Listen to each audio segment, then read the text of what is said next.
नमस्कार दोस्तों, आपका स्वागत है हमारे YouTube channel Hindi vastu tips पर। दोस्तों, क्या आपको भी सपने में मरे हुए लोग दिखाई देते हैं? किसी को अपने मरे हुए पिताश्री सपने में दर्शन देते हैं तो किसी को अपनी मृत माता के दर्शन होते हैं। शायद आपने भी सपने में मृत परिजनों को अवश्य देखा होगा, लेकिन सुबह उठने के बाद आप उस सपने को दुर्लक्ष्य कर देते हैं। क्या अपने मन में कभी ऐसा विचार आया कि आपको ऐसा सपना क्यों दिखाई दिया? इस सपने का अर्थ क्या हो सकता है? लेकिन दोस्तों, क्या आप जानते हैं, सपने में मरे हुए परिजन दिखाई देने पर हमें महत्वपूर्ण संकेत भी मिलते हैं। सपने में मृत परिजन दिखाई देना कोई आम बात नहीं है।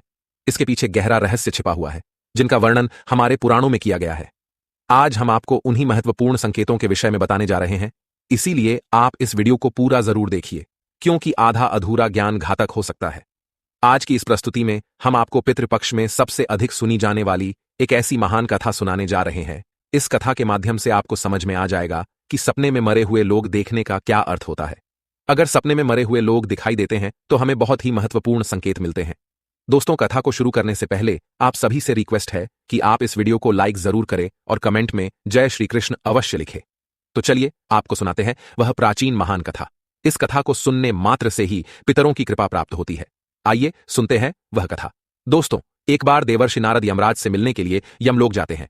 यमराज देवर्षि नारद का बड़े प्रेम से आदर एवं सत्कार करते हैं और उन्हें प्रणाम करते हुए पूछने लगते हैं, हे देवर्षि, यमपुरी में आपका स्वागत है। आपके दर्शन से आज मैं धन्य हुआ और आपके चरण पड़ने से यमपुरी की शोभा बढ़ गई है। इस प्रकार से यमराज के द्वारा स्वागत किए जाने पर देवर्षि नारद प्रसन्न होते हैं और यमराज को भी प्रणाम करते हैं और कहते हैं, हे मृत्यु के देवता यमराज, आपको भी मेरा प्रणाम है। आपके आदर सत्कार से हम अत्यंत प्रसन्न हुए। फिर यमराज नारद जी से कहते हैं, हे देवर्षि, आज आपका यमलोक में आने का क्या प्रयोजन है? अवश्य ही कोई महत्वपूर्ण कार्य अथवा कोई महत्वपूर्ण समाचार लेकर आप आए होंगे, या फिर हमसे कोई भूल तो नहीं हुई है? कृपया बताइए, मैं आपकी क्या सेवा कर सकता हूं? तब देवर्षि नारद कहते हैं, हे धर्मराज, आप तो मृत्यु के तथा न्याय के देवता हैं। आप तीनों लोकों के सभी जीवित और मृत प्राणियों का लेखा जोखा रखते हैं। आपको समस्त चराचरों के भूत और भविष्य का भी ज्ञान है। इसीलिए मैं आपके पास कुछ शंका लेकर आया हूं, जिसे दूर करने की कृपा करें। फिर यमराज कहते हैं, हे देवर्षि, आप सत्य कहते हो। हम तीनों लोकों में निवास करने वाले सभी जीवित और मृत प्राणियों का लेखा जोखा अवश्य रखते हैं, किंतु आपके मन की बात जानना हमारे बस का नहीं है। आप तो तीनों लोकों की खबर रखते हैं। आप भगवान विष्णु के सबसे प्रिय भक्त हैं। आप समस्त शास्त्रों का भी ज्ञान रखते हैं, किंतु अगर आप मुझसे कुछ जानना चाहते हैं तो मैं अवश्य ही आपकी सहायता करूंगा। हे देवर्षि, आपकी जो भी शंका और प्रश्न है, आप निसंकोच पूछ सकते हैं। मैं अपने सामर्थ्य के अनुसार उनका जवाब देने का प्रयास अवश्य ही करूंगा। देवर्षि नारद कहते हैं, हे यमराज, मैं पृथ्वी लोक का भ्रमण करके आया हूं। मैंने पिशाच, प्रेत, कूष्मांड, वेताल, चुड़ैल, पिशाचिनी आदि प्रकार की कई विचित्र चीजें देखी हैं, जो जंगल में निवास करती है। इसके साथ ही मैंने देखा है, ये सभी दुष्ट शक्तियां मनुष्यों को परेशान करती है, उन्हें दुख देती है। इसका क्या कारण है? ये सभी बुरी शक्तियां मनुष्यों को क्यों परेशान करती हैं? तथा मेरे मन में अन्य एक प्रश्न है कि मनुष्य कई बार सपने में अपने पूर्वजों को देखता है, तो इसका क्या अर्थ होता है? सपने में मरे हुए लोग दिखाई देने का क्या मतलब है? इससे मनुष्य को कौन से संकेत मिलते हैं? मैं समस्त मनुष्य जाति के कल्याण के लिए, इन प्रश्नों के उत्तर जानने के लिए ही आपके पास आया हूं। नारद जी के प्रश्न सुनकर यमराज कहते हैं, हे देवर्षि, आपने समस्त मानव जाति के कल्याण के लिए उचित ही प्रश्न किए हैं। मैं आपको इन सभी प्रश्नों के उत्तर अवश्य देता हूं, किंतु उससे पहले मैं आपको एक अत्यंत पवित्र कथा सुनाता हूं। इस कथा में आपको सभी प्रश्नों के उत्तर मिल जाएंगे। आप इस कथा को ध्यान से अवश्य सुने। जो भी मनुष्य इस कथा का श्रवण करता है, मैं उसके 32 अपराध माफ करता हूं। तब नारद जी कहते हैं, हे धर्मराज, आप मुझे वह महान कथा सुनाइए, मैं इसे ध्यान से सुनूंगा। तो दोस्तों, फिर यमराज देवर्षि नारद को यह महान कथा सुनाते हैं। तो चलिए आपको वह कथा सुनाते हैं। आप सभी इस कथा को ध्यान से सुनिए। एक समय की बात है, मध्य देश में एक अत्यंत शोभायमान नगरी थी, जहां पर एक सेठ अपने 4 भाइयों के साथ निवास करता था। उस सेठ का नाम धर्मण था। उसके 4 भाई सुमन, नंदन, विरचन और विभान थे। सेठ और उसके सभी भाइयों का विवाह हो चुका था और सभी बड़े प्रेम के साथ एक दूसरे के साथ रहते थे। सेठ के पास किसी चीज की कोई कमी नहीं थी। वह और उसके भाई बहुत मेहनती थे और मिलजुल कर व्यापार और खेती करते थे। पूरे नगर में सेठ के जितना कोई धनवान नहीं था। यह सारी संपत्ति सेठ को उसके पूर्वजों से ही प्राप्त हुई थी। सेठ के पूर्वज महादानी और दयावान थे। वे सभी दान धर्म तथा अनेक प्रकार के यज्ञ, हवन आदि धार्मिक कार्य किया करते थे, किंतु सेठ कंजूस स्वभाव का था और उसके अंदर पूर्वजों के लक्षण नहीं थे। सेठ न दान धर्म करता और न ही यज्ञ तथा हवन आदि कार्य करता था। सेठ ने धन तो बहुत इकट्ठा किया था, किंतु उसने कभी अपने धन का सदुपयोग नहीं किया। उसने कभी किसी को फूटी कौड़ी भी दान में नहीं दी और ना ही उसने कभी दूसरों को भोजन कराया।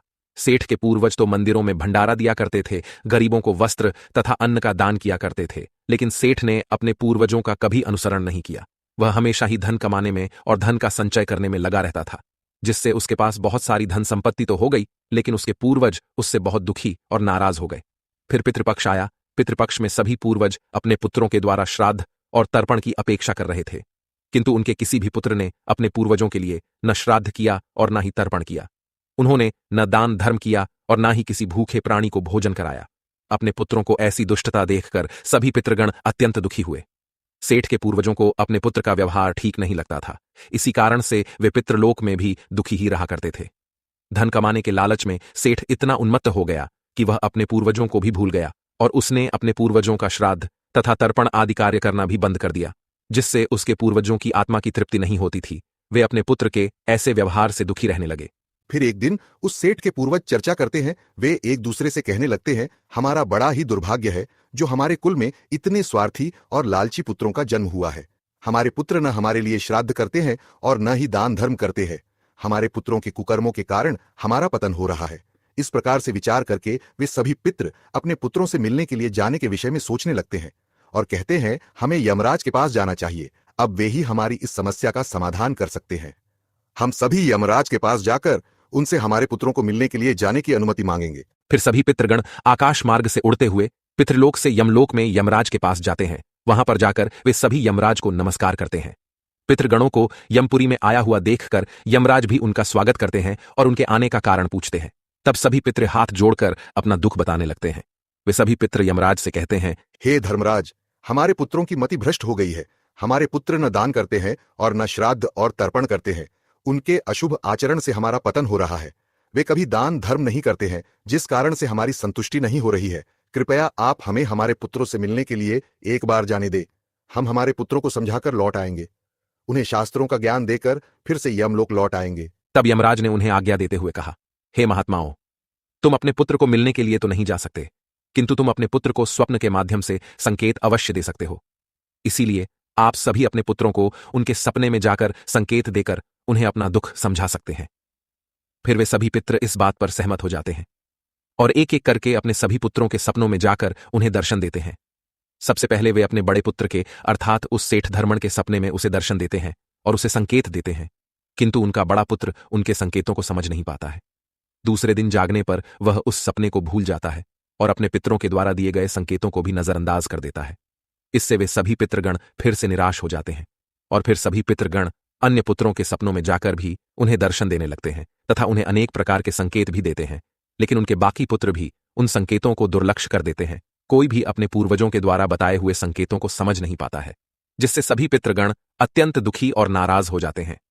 सेठ और उसके भाई धन कमाने के लालच में पूरी तरह अंधे हो चुके थे।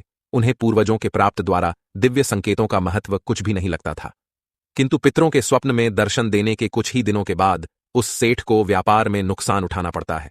उसे व्यापार में बहुत ज्यादा घाटा होने लगता है, जिससे उसकी सारी धन संपत्ति नष्ट हो जाती है। सभी भाइयों में वाद विवाद और लड़ाई झगड़े होने लगते हैं। पूर्वजों द्वारा जमा की हुई सारी जमीन जायदाद को वे बेच डालते हैं और पूरी तरह से बर्बाद हो जाते हैं। सभी भाई एक दूसरे से अलग हो जाते हैं और अपना अपना पेट पालने में लग जाते हैं। उधर स्वर्गलोक में पितरों को अपने पुत्रों की ऐसी दुर्गति देखकर बहुत पीड़ा होने लगती है। सभी पितृगण अत्यंत दुखी और उदास हो जाते हैं। फिर से वे सभी यमराज के पास जाते हैं और कहने लगते हैं, हे धर्मराज, हमसे हमारे पुत्रों की ऐसी दुर्गति नहीं देखी जाती है। हमारे द्वारा किए गए सभी पुण्य कर्मों को हमारे पुत्रों ने नष्ट कर डाला है। कृपया आप कुछ ऐसा उपाय करें जिससे हमारे पुत्रों को उनकी भूल का पता चल जाए। फिर यमराज उन पितरों से कहते हैं, हे महात्माओं, तुम्हारी इस व्यथा को मैं समझता हूं। मैं तुम्हारी अवश्य ही सहायता करूंगा। मैं स्वयं तुम्हारे पुत्रों के पास जाकर उन्हें उनकी भूल के बारे में बताता हूं। फिर दोस्तों, यमराज अपने भैंसे पर सवार होकर पृथ्वी लोक पर आते हैं और उस सेठ के घर की तरफ जाने लगते हैं। जब यमराज सेठ के घर के समीप पहुंच जाते हैं, तभी वे एक साधु का रूप धारण कर लेते हैं। सबसे पहले वे उस सेठ के घर पर जाते हैं तो वह सेठ अत्यंत बीमार पड़ा हुआ होता है। द्वार पर जाकर यमराज कहने लगते हैं, भिक्षाम देही, भिक्षाम देही, क्या घर में कोई है? हे माई, तुम्हारे द्वार पर एक साधु आया है जो बड़े दूर से यात्रा करके आया है। कोई हो तो भिक्षा दो। भिक्षाम देही, भिक्षाम देही, अम देही। द्वार पर आए साधु को देखकर उस सेठ की पत्नी सुनंदा उनका स्वागत करती है और कहती है, पधारिए हे साधु महाराज, आपका स्वागत है।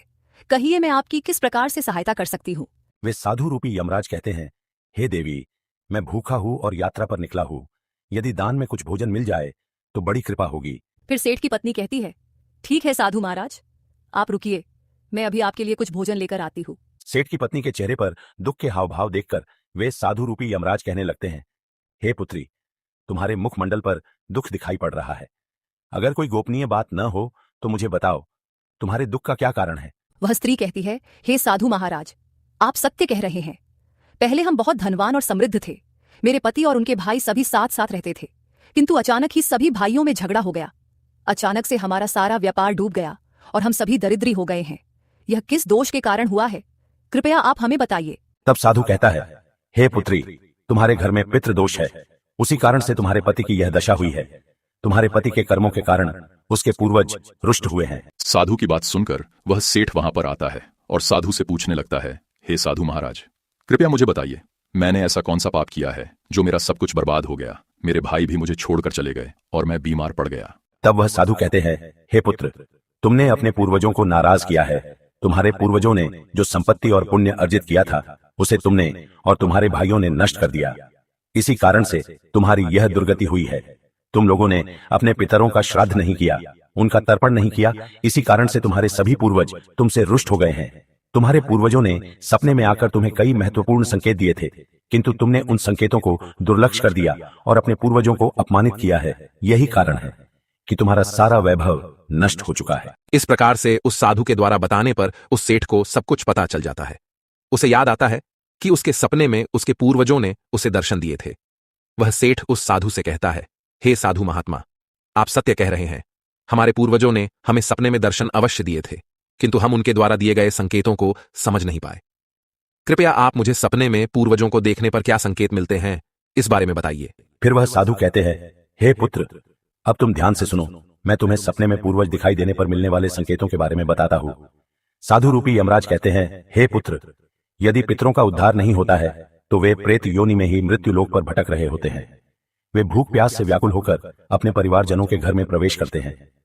सुनो वत्स, अब मैं तुम्हें उन सभी संकेतों के बारे में बताता हूं जो तुम्हें ध्यान में रखना चाहिए। यमराज ने साधु के वेश में सेठ को बताया, यदि तुम अपने सपने में अपने पूर्वजों को भूख और प्यास से व्याकुल देखते हो तो यह संकेत अत्यंत महत्वपूर्ण है। इसका तात्पर्य यह है कि तुम्हारे पितृ अभी भी प्रेत योनि में भटक रहे हैं। इसका कारण यह है कि उनके लिए उचित रूप से श्राद्ध कर्म और तर्पण नहीं किया गया है। वे अब भी अपने परिवार से आहार और जल की प्रतीक्षा कर रहे हैं। यह स्थिति तब उत्पन्न होती है जब पूर्वजों का तर्पण समय पर नहीं किया जाता या जब श्राद्ध की प्रक्रिया को पूरी श्रद्धा से नहीं निभाया जाता। तुम्हारे पूर्वज स्वप्न के माध्यम से अपनी पीड़ा व्यक्त कर रहे हैं ताकि तुम उनकी स्थिति को समझो और उनके लिए आवश्यक धार्मिक अनुष्ठान कर सको। इस समस्या का समाधान यही है कि अपने पितरों के लिए विधि पूर्वक श्राद्ध कर्म और तर्पण किया जाए। सेठ को और स्पष्ट करते हुए यमराज बोले, अगर तुम्हें अपने सपने में मृत पूर्वज जंजीरों में बंधे हुए दिखाई देते हैं तो यह अत्यंत चिंता का विषय है। यह संकेत इस बात का प्रतीक है कि तुम्हारे पितृ किसी बंधन में हैं और उन्हें मुक्ति नहीं मिल पाई है। यह स्थिति तब उत्पन्न होती है जब उनके श्राद्ध या तर्पण समय पर नहीं किए जाते या उनके लिए आवश्यक धार्मिक कृत्य अधूरे रहते हैं। यह दर्शाता है कि पितरों की मुक्ति में बाधाएं उत्पन्न हो रही हैं। इस समस्या का समाधान भी यही है कि तुम दान, श्राद्ध और तर्पण का आयोजन करो ताकि पितरों की आत्मा को शांति मिल सके और वे अपने बंधनों से मुक्त हो सकें। यमराज ने गंभीरता से कहा, अगर तुम्हारे पूर्वज सपने में मैले और फटे पुराने वस्त्र पहने हुए दिखाई दें तो यह अत्यंत अशुभ संकेत है। यह इस बात का प्रतीक है कि तुम्हारे पितृ अत्यधिक दुखी और पीड़ित हैं। वे प्रेत योनि में भटक रहे हैं और उनकी आत्मा को शांति प्राप्त नहीं हो पा रही है। यह तब होता है जब उनके लिए श्राद्ध कर्म, तर्पण और पिंडदान नहीं किया जाता। इसलिए जब भी इस प्रकार का सपना आए, अपने पूर्वजों की आत्मा की शांति के लिए तुरंत पिंडदान और तर्पण करना अनिवार्य होता है। सेठ से बात करते हुए यमराज ने समझाया, अगर तुम्हारे पूर्वज सपने में तुमसे कुछ मांगते हुए दिखाई दें तो यह इस बात का संकेत है कि उनकी कोई अधूरी इच्छा बाकी रह गई है। उनके जीवन काल की कोई अभिलाषा अधूरी रह गई थी जो उन्हें मुक्ति प्राप्त करने में बाधा डाल रही है। ऐसे सपनों में यह देखना महत्वपूर्ण है कि वे किस प्रकार की वस्तु की मांग कर रहे हैं। तुम्हें उस वस्तु या उसकी समरूप चीज का दान करना चाहिए ताकि उनके अधूरे कार्य पूर्ण हो सकें और उनकी आत्मा को शांति प्राप्त हो सके। जब उनकी इच्छाएं पूरी हो जाती हैं तो वे प्रेत योनि से मुक्ति पा लेते हैं। यमराज ने सेठ की ओर देखते हुए कहा, यदि सपने में तुम्हारे पूर्वज तुम्हारे सिर पर हाथ फेरते हुए दिखाई दें तो यह अत्यंत शुभ संकेत होता है। इसका अर्थ यह है कि तुम्हारे पूर्वज तुमसे अत्यधिक प्रसन्न हैं और तुम्हें अपना आशीर्वाद दे रहे हैं। ऐसे सपने इस बात का प्रतीक होते हैं कि तुम्हारे जीवन में कुछ अच्छा होने वाला है और तुम्हारे पूर्वज सदैव तुम्हारे साथ रहकर तुम्हारी रक्षा कर रहे हैं। यह संकेत तुम्हारे पितरों की प्रसन्नता का प्रतीक है जो उनके आशीर्वाद के रूप में प्रकट हो रहा है।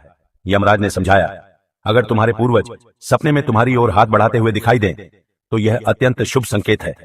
इसका अर्थ यह है कि तुम्हारे पितृ तुम्हारे प्रयासों से संतुष्ट हैं और तुम्हें जीवन में सफलता मिलेगी। ऐसे सपने देखना यह दर्शाता है कि तुम्हारे पितृ तुम्हारे साथ हैं और वे तुम्हारी उन्नति और सफलता के लिए आशीर्वाद दे रहे हैं। इस प्रकार के सपने आने पर तुम्हें यह सुनिश्चित करना चाहिए कि तुम सही मार्ग पर चल रहे हो। यमराज ने चिंतित स्वर में कहा, यदि सपने में तुम्हारे पूर्वज अचानक अदृश्य हो जाते हैं तो यह एक अशुभ संकेत होता है। इसका अर्थ है कि तुम्हारे जीवन में कोई संकट आने वाला है और तुम्हें सावधान हो जाना चाहिए। यह सपने इस बात का सूचक है कि निकट भविष्य में कोई बड़ी कठिनाई तुम्हारे सामने आ सकती है। ऐसे सपनों से यह सीख मिलती है कि हमें मानसिक और आध्यात्मिक रूप से किसी भी आने वाले कष्ट के लिए तैयार रहना चाहिए। सेठ को और अधिक गंभीर होते हुए यमराज बोले, अगर सपने में तुम्हारे पूर्वज क्रोधित अवस्था में दिखाई दें तो यह इस बात का संकेत है कि वे तुमसे नाराज हैं। इसका अर्थ यह है कि तुम कोई ऐसा कार्य कर रहे हो जो उन्हें पसंद नहीं है और वे चाहते हैं कि तुम उस कार्य को बंद कर दो। यह एक चेतावनी है कि तुम्हारे कर्मों में कोई कमी है और तुम्हें अपने मार्ग पर विचार करना चाहिए। इस प्रकार का सपना आने पर तुम्हें अपने कार्यों की समीक्षा करनी चाहिए और सही मार्ग पर चलने का प्रयास करना चाहिए।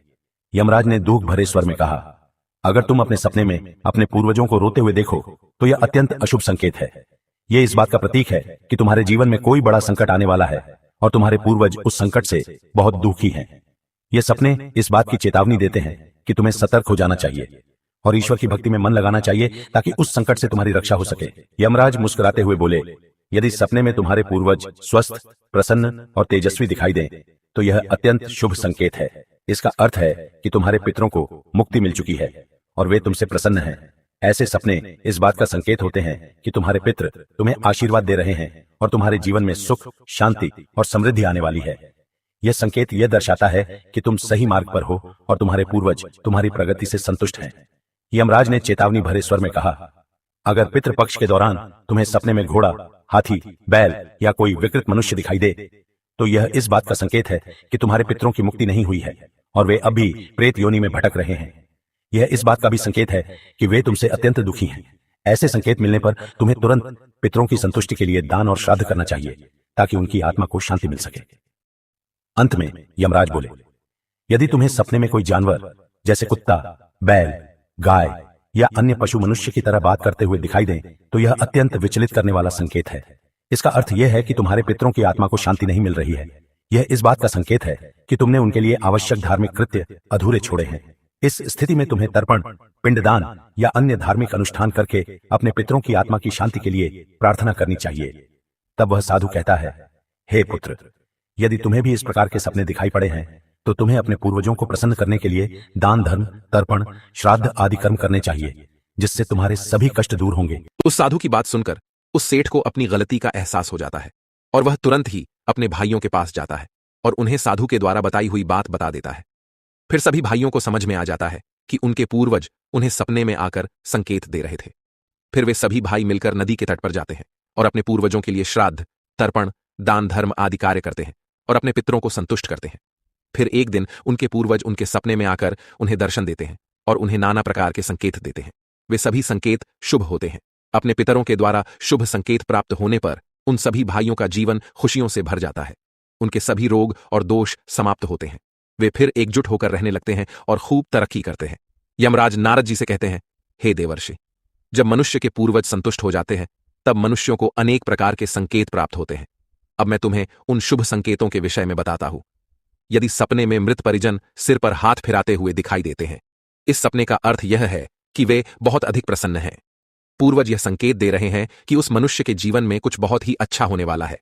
यदि पूर्वज मनुष्य की ओर हाथ बढ़ाते हुए दिखाई देते हैं तो पूर्वज यह संकेत दे रहे हैं कि मनुष्य जो भी काम कर रहे हैं उससे वे संतुष्ट हैं और उसे उस कार्य में अवश्य ही सफलता प्राप्त होगी। यदि सपने में पूर्वज स्वस्थ दिखाई देते हैं, उनके मुखमंडल पर तेज दिखाई देता है और उनके वस्त्र चमकीले और सफेद रंग के होते हैं तो उन पितरों को मुक्ति मिल चुकी है, ऐसा समझना चाहिए। अगर सपने में पूर्वज दूर आकाश में बादलों पर बैठे हुए दिखाई देते हैं तो यह शुभ संकेत है। मनुष्य के पूर्वज अत्यंत प्रसन्न है और उसे आशीर्वाद दे रहे हैं। इस प्रकार से उन सभी भाइयों को पूर्वजों के द्वारा शुभ संकेत प्राप्त होते हैं और उनका खोया हुआ सारा धन और संपत्ति उन्हें वापस मिल जाते हैं और सभी भाई मिलजुल कर एक साथ रहने लगते हैं और सुखपूर्वक 100 वर्षों तक जीवन व्यतीत करके दिव्य विमानों में बैठकर पितृलोक चले जाते हैं। तो दोस्तों, इस प्रकार से यमराज ने देवर्षि नारद को पितरों के द्वारा मिलने वाले संकेत बताए हैं। आपको यह कथा कैसी लगी कमेंट करके जरूर बताएं। जानकारी अच्छी लगी तो वीडियो को लाइक करें और कमेंट में जय श्री कृष्ण जरूर लिखें। साथ ही चैनल को सब्सक्राइब करें। आप सभी का धन्यवाद।